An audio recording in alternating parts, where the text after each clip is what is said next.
Lascio che sia lei a presentarsi perché è davvero un personaggio d'eccezione, direi.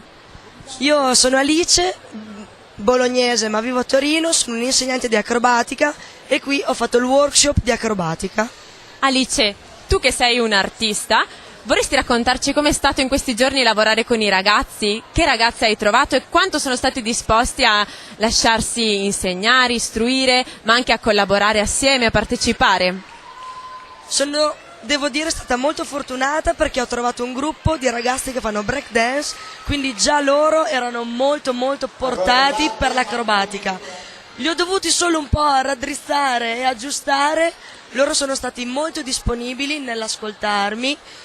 Io è come se gli avessi dato una mano mia, come se gli avessi passato una mia mano e loro spero se la portino dietro per sempre, anche se è stato poco il tempo, ma intenso, diciamo.